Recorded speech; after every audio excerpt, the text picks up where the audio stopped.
नमस्कार, जय श्री राम मित्रों। मैं रमेश पारिक आज आपके बीच में लेके आ गया हूँ वाल्मीकि कृत सुंदर कांड में जब हनुमान जी सीता माता के दर्शन कर लेते हैं उससे आगे की कथा। और आज हम जानेंगे कि अब आज किस प्रकार के दृश्य बनते हैं और हनुमान जी लंका नगरी में क्या क्या देखते हैं।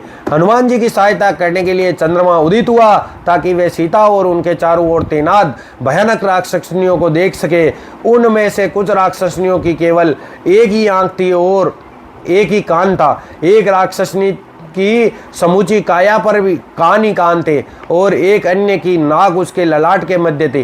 किसी के सिर पर बाल नहीं थे, कुछ बोनी थी, कुछ कुबड़ी थी तो कुछ के अदर ठोड़ी लटके हुए थे। उनमें से कुछ सीड़ तो सुकर, मृग, व्याघ्र और घोड़े के सिर के समान दिखाई देते थे। इस प्रकार की डरावनी डरावनी राक्षसनियाँ सीता जी को चारों ओर से घेर कर वहाँ पर बैठी हुई थी। कुछ को एक ही हाथ अथवा पेड़ था, कबंध के समान कुछ राक्षसनियों के ललाट और उनके सिर धसे हुए थे और उनमें अधिकांश के शरीर मांस और शरीर थे वो मांस और रक्त से सने हुए थे। इस प्रकार की भयानक राक्षसनियों को देखकर हनुमान जी के मन में बड़ा राक्षसनियों के प्रति बड़ा हनुमान जी के प्रति भाव उत्पन्न होता है। और सीता जी का पता मिलने से हनुमान जी के एक तरफ एक दूसरे मन में जो है हर्ष से हनुमान जी का मन भर जाता है।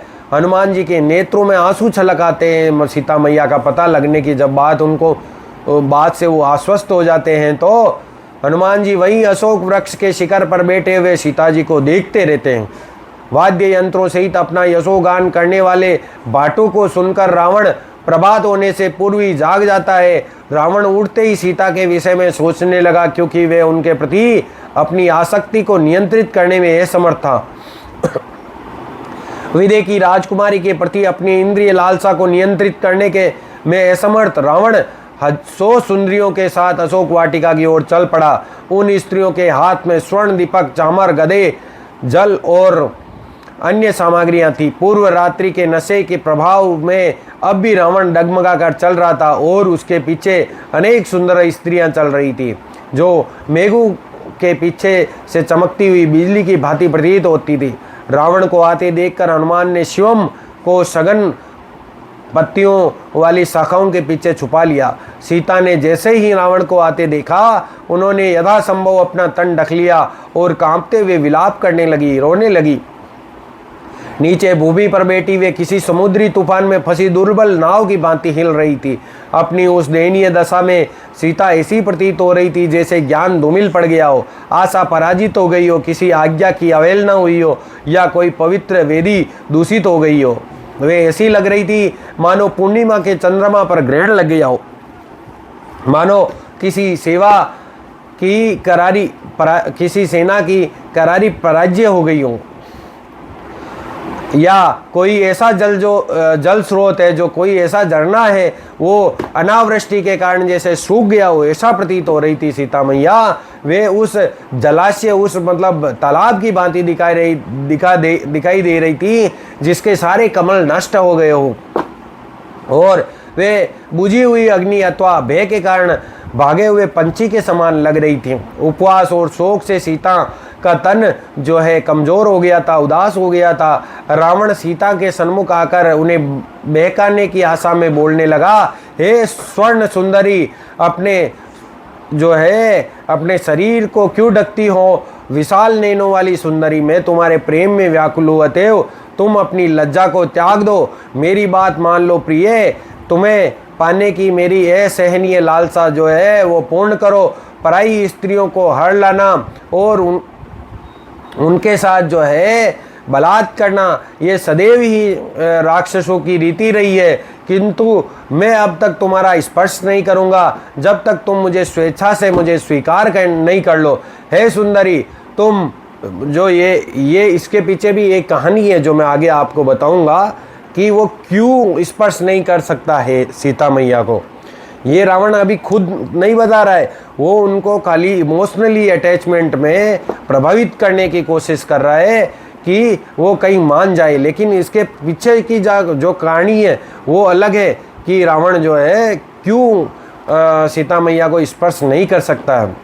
क्योंकि रावण को एक है ना जो आगे इसका कथन भी आएगा और मैं आगे जब वाल्मीकि रामायण में इसका जब आएगा चित्रण तब मैं इसको सुनाऊंगा। लेकिन आपको बता दूं कि रावण को जो है मतलब एक श्राप लगा हुआ था कि वो किसी भी पराई स्त्री पर वो अगर उसको छूने का प्रयास करेगा। वो रंभा की कहानी है, उसकी रावण की पुत्रवधू जो मतलब कुबेर की जो पुत्रवधू है उसकी कहानी है कि वो अगर किसी उसका श्राप लगा हुआ था कि जो कुबेर के पुत्र थे उनका श्राप लगा हुआ था कि जो नलकुबर के नाम से थे उनका श्राप लगा हुआ था कि नलकुबर ने श्राप दिया था रावण को कि वो किसी भी पराई स्त्री को अगर छूलेगा तो उसके सर के मतलब हजारों टुकड़े हो जाएंगे। ये मैं आपको संक्षेप में बीच में ही बता रहा हूँ ताकि आपको ज्ञात रहे कि रावण क्यों सीता मैया को छू नहीं सकता था।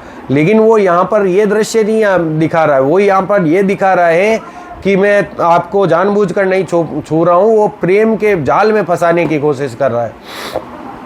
तो मैं जब तक तुम्हारा स्पर्श नहीं करूँगा, रावण कहता है कि मैं जब तक तुम्हारा स्पर्श नहीं करूँगा कि तब तक तुम स्वेच्छा से मुझे जो है स्वीकार नहीं कर लो, मैं तब तक तुम्हें जो है स्पर्श नहीं करूँगा।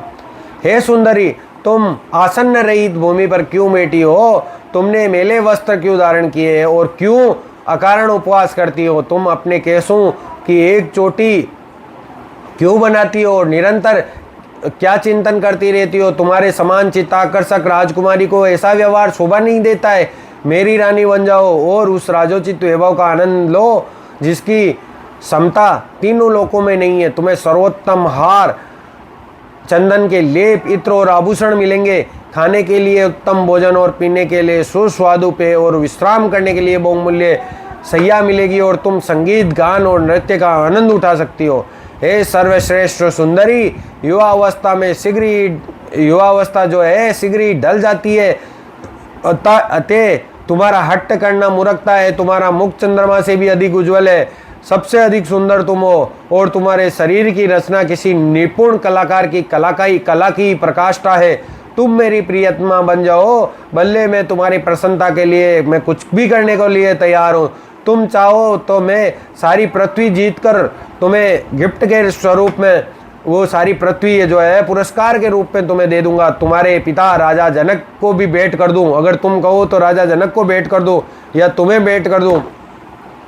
मुझे ललकारने का साहस कौन कर सकता है? हे सीता, तुम्हें देखकर मैं इस प्रकार से आसक्त हो गया हूँ कि मुझे अपनी किसी पत्नी के साथ आनंद का अनुभव ही नहीं होता, किसी भी पत्नी के साथ, यहाँ तक कि मंदोदरी के साथ भी नहीं। तुम उस राम का विश्वास पात्र बने रहने का हट क्यों करती हो जो एक साधारण मानव है और मेरी तुलना में मारक के एक तिनके के समान है? मुझे राम के जीवित होने पर भी संदेह, यदि जीवित है तो भी तुम फिर उससे कभी नहीं मिल पाओगी।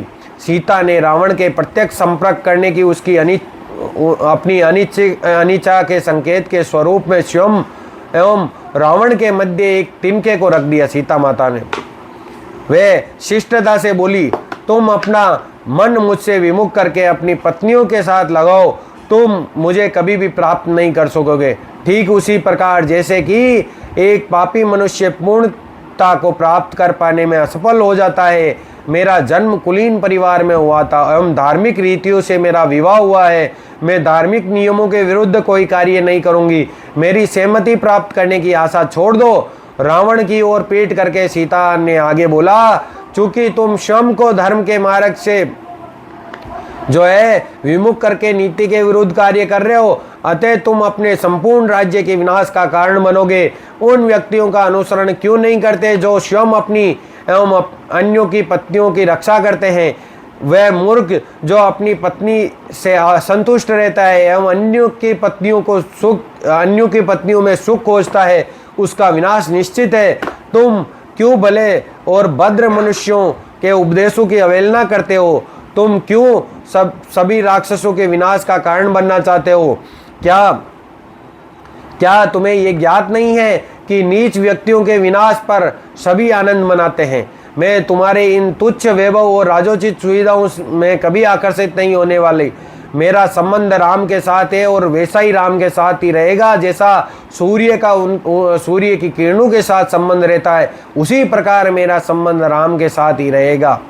तुम्हारे पास राम के रोष से स्वयं को बचाने का एकमात्र उपाय यही है कि तुम स्वेच्छा से मुझे उनके पास भेज दो। तुम्हें उनके साथ मैत्री का प्रयास, मित्रता का प्रयास करना चाहिए, क्योंकि वे शरणागत के ऊपर अत्यंत कृपालु है और शीघ्र ही वे राम लक्ष्मण अन्यथा तुमको यहाँ पर आकर मार देंगे और तुम्हारा जीवन समाप्त कर देंगे। तुम भले ही इंद्र के वज्र से स्वयं को बचा लो, किंतु राम के क्रोध से तुम नहीं बच सकते हो। ये केवल समय पर ही निर्भर है कि कब आकर तुम्हारे नीच कर्मों के लिए वो तुम्हारा वध करते हैं।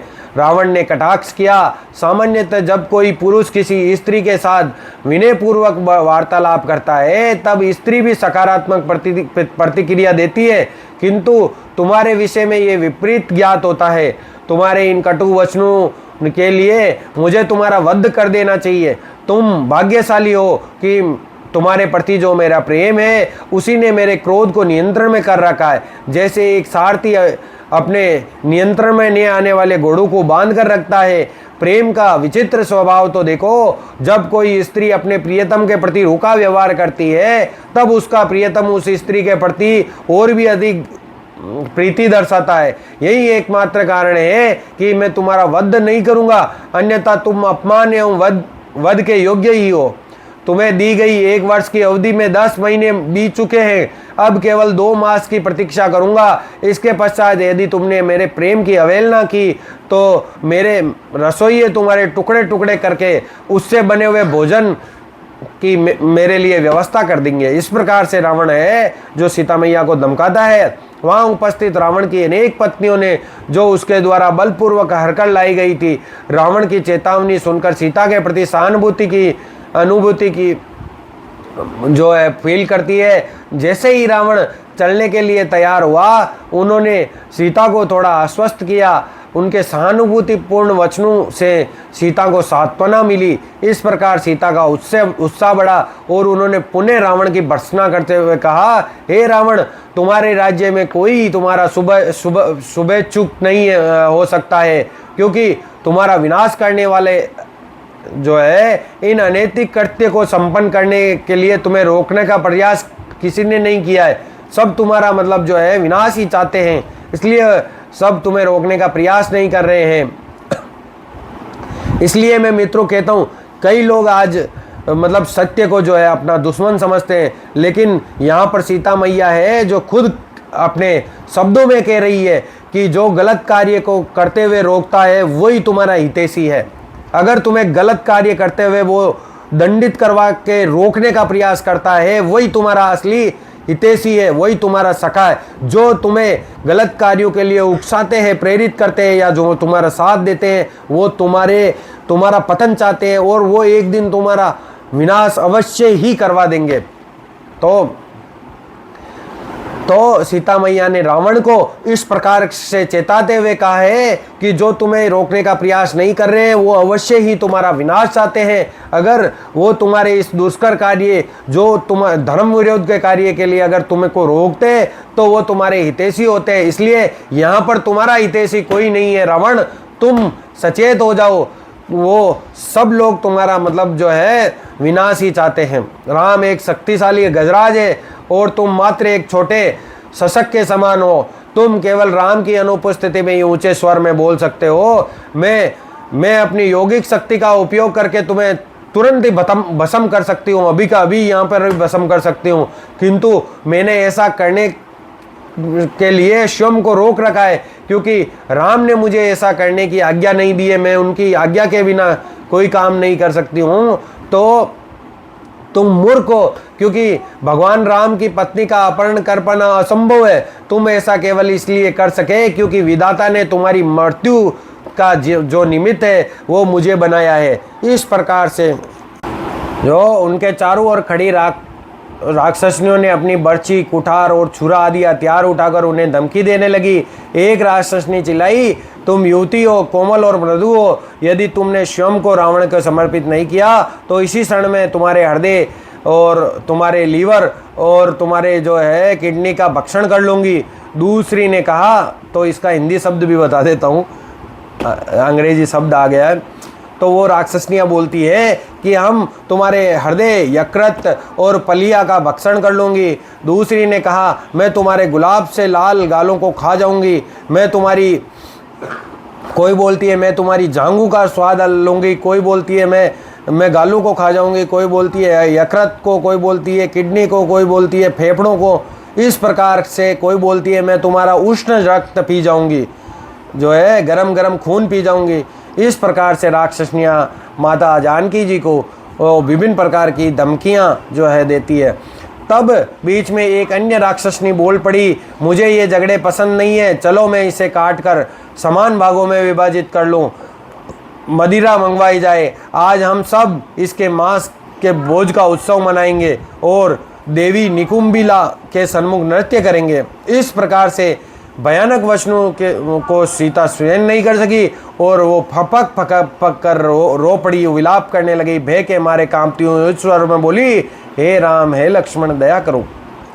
सीता विलाप करने लगी, राम मेरी रक्षा के लिए क्यों नहीं आते हो? संभवतः उन्हें ज्ञात ही नहीं है कि मैं कहाँ हूँ। हो सकता है वे मेरे वियोग से मृत्यु को प्राप्त करके स्वर्ग में चले गए हो सकता है वे मेरे संभवतः रावण ने छल कपट करके उनका वध कर दिया हो। हाय, इन राक्षसों का वध करने के पश्चात राम कब मुझे अयोध्या वापस लेकर जाएंगे? मैं इतनी अभागिनी क्यों हूँ? मैं तुरंत प्राण त्याग नहीं सकती। यदि मैं मृत्यु को प्राप्त करती तब वह मृत्यु भी निश्चय ही इस असहनीय पीड़ा से बेहतर होती। जब राक्षसनियाँ सीता को डराने धमकाने का प्रयास करने में लगी हुई थी, तभी त्रिजटा नाम की एक वृद्ध स्त्री नींद से जागकर आई। वो इतनी देर तक बूढ़ी स्त्री सो रही थी, अब वो नींद से जागकर त्रिजटा आती है और अन्य राक्षसनियों के पास जाकर वे विवेकपूर्ण वचन से बोली, अरे नीच, तुम सब सीता को इस प्रकार दुख देने का साहस कैसे कर रही हो? तुम सब कभी उनका वध नहीं कर सकती हो। मैं इसका कारण तुम्हें बताती हूँ। अभी मैंने एक विश्वसनीय किंतु सजीव सपना देखा है जिसमें रावण जो है सभी राक्षसों का नाश करके सीता को मुक्त करवाने आए हैं। जब अन्य राक्षसियों ने त्रिजटा की उस स्वप्न का विस्तार पूर्वक वर्णन करने का निवेदन किया, तब वे बताने लगी, मैंने राम व लक्ष्मण को सफ़ेद वस्त्रों में श्वेत सफ़ेद हार धारण किए हुए देखा है। वे वायु में आकाश मार्ग से जा रहे थे। एक श्वेत दिव्य रथ में सवार थे जिसे 1000 सफ़ेद घोड़े खींच रहे थे। इसके पश्चात दृश्य परिवर्तित हो गया और मैंने राम को श्वेत वस्त्र धारण किए हुए 4 दांतों वाले एक विशालकाय हाथी पर बैठे हुए देखा। सफ़ेद वस्त्र धारण किए हुए सीता भी सागर के मध्य में स्थित एक सफ़ेद पर्वत पर खड़ी थी। जब राम निकट आए तब सीता उस हाथी पर चढ़ गई और इस प्रकार से उनका अपने पति के साथ पुनर्मिलन हुआ। तत्पश्चात मैंने राम, सीता और लक्ष्मण को पुष्पक रथ पर बैठकर आकाश मार्ग के द्वारा उत्तर दिशा में जाते हुए देखा। तब मैंने अपने सपने में रावण को गंजे सिर और शरीर पर लाल चंदन का लेप लगाए हुए देखा। वे गदू द्वारा खींचे जाने वाले रथ पर सवार था, तेल पी रहा था और ऐसे हंस रहा था मानो विक्षिप्त हो गया हो, पागल हो गया हो। जैसे ही रथ चला, रावण एक अंधकार में नरक में जाकर अदृश्य हो गया, जहाँ से अपवित्र वस्तुओं की दुर्गंध आ रही थी। मैंने कुंभकर्ण एवं रावण के पुत्रों को भी उनकी भी वही दशा देखी जो रावण की देखी थी, किंतु विभीषण 4 दांतों वाले हाथी पर सवार थे जो एक सफ़ेद छतरी से आच्छादित थी और शंख एवं नगाड़ू से घोष किया जा रहा था। अतः मैंने देखा कि सारी लंका नष्ट होकर सागर में गिर गई है। मुझे ऐसा लगता है कि शीघ्र ही राम जो है अन्य राक्षसों का विनाश करेंगे और सीता को मुक्त करवाएंगे। अब सीता को प्रताड़ित करना छोड़ दो और समय हेतु सीता मैया से प्रार्थना करो कि वे जो है भगवान राम के जो है क्रोध से हम सबको जो है वो छुड़वा सके। इसी बीच सीता को अपने निष्कलंक शरीर में मंगल शकुन हुआ का आभास हुआ। जैसे अनेक सेवक किसी धनाढ्य की उत्सुकता पूर्वक प्रतीक्षा करते हैं, उनकी कमल के समान बाईं आंख और बाईं बाह भी फड़कने लगी। सीता की सुंदर बाईं जंघा भी इस प्रकार फड़कने लगी मानो राम स्वयं उनके सन्मुख खड़े हो। ये सब देखकर त्रिजटा बोली, इन सभी मंगल शकुनों को देखकर मैं समझ सकती हूँ कि सीता को शीघ्र ही अति शुभ संदेश प्राप्त होने वाला है। यह सुनकर सीता प्रसन्न हो उठी और बोली, यदि तुम्हारे वचन सत्य होते हैं तब निश्चित ही मेरे पति के रोष से तुम्हारी सुरक्षा की सभी व्यवस्थाएं की जाएगी। किंतु अपने चारों ओर राक्षसनियों को देखकर सीता का मन सदैव की भांति पुनः निराश हो गया। वे सोचने लगी, यदि राम के आने से पूर्व ही रावण मेरा वध कर देगा तब क्या होगा। इस प्रकार सोच के फिर पुनः जो है सीता मैया दुख के अंदर चली जाती है और इस दयनीय दशा में मैं यातना नहीं कर सकती। इस प्रकार से जो है सीता मैया जो है बड़ी दुखी और बड़ी मतलब दयनीय अवस्था में अपने प्राण त्याग देने की इच्छा से सीता ने बालू की चोटी से लेकर गर्दन के चारों ओर कसकर चोटी बांध लेती है और वो उस चोटी से जो है मतलब फांसी लगाने के जैसे मतलब कोशिश करती है और एक और दूसरी छोर पर वो अशोक वृक्ष की शाखा बांधने लगती है। किंतु उसी क्षण उन्हें पुनः मंगल सुकून का अनुभव हुआ और उनका मन प्रसन्न हो गया। इस बीच हनुमान जी वहां पर छुपे हुए सीता और राक्षसनियों के मध्य होने वाले वार्तालाप को सुन रहे थे। वे स्थिति पर विचार करने लगे, मुझे सीता को जाकर प्रोत्साहन देना चाहिए क्योंकि अत्यधिक यातना के कारण उनकी बुद्धि आवृत हो गई है। मुझे किसी भी प्रकार से उनके भय का शमन करके राम के पास लौटकर जाने से पहले उन्हें आसान्वित करना होगा। वस्तुतः वे इतनी निराश है कि किसी भी क्षण अपने प्राणों को त्याग सकती है, किंतु इन राक्षसनियों के सामने मैं उनसे कैसे कुछ कह पाऊंगा। कुछ बात नहीं, किसी भी प्रकार से मुझे ये कहना ही है कि राम मुझे सीता के संदेश के विषय में अवश्य ही पूछेंगे। यदि उन्हें उत्तर न मिला तो वो अपने रोष से मुझे भस्म कर देने का निर्णय ले सकते हैं। अतएव मुझे लगता है कि सीता और राम दोनों को परस्पर संतुष्टि है तो एक दूसरे के संदेशों की आवश्यकता है। इस प्रकार से हनुमान जी मन ही मन विचार करते हैं और वो इस प्रकार से सोचते हैं कि अब जो है अब एक दूसरे के संदेश देने चाहिए। तो हनुमान जी महाराज जो है आज की कथा में हम यही मतलब जो है आज की कथा को हम यही संपूर्ण करते हैं और हम कल की कथा में जानेंगे कि हनुमान जी सीता मैया से किस प्रकार से जो है संदेश देते हैं। क्योंकि इस सुंदर कांड की सुंदर कथा का मैं पूरी कोशिश कर रहा हूँ कि विस्तृत वर्णन करूँ जो वाल्मीकि भगवान ने लिखा है और मैं पूरी कोशिश करूँगा क्योंकि इससे सुंदर कथा रामायण में सुंदर कांड से सुंदर कथा ही नहीं है। इस प्रकार की सुंदर कथा का पूर्ण वर्णन होना चाहिए, ये मैं पूरी कोशिश करूँगा और हम आगे की कथा को कल जानेंगे और आज की कथा को हम यही विराम देते हैं। जय श्री राम।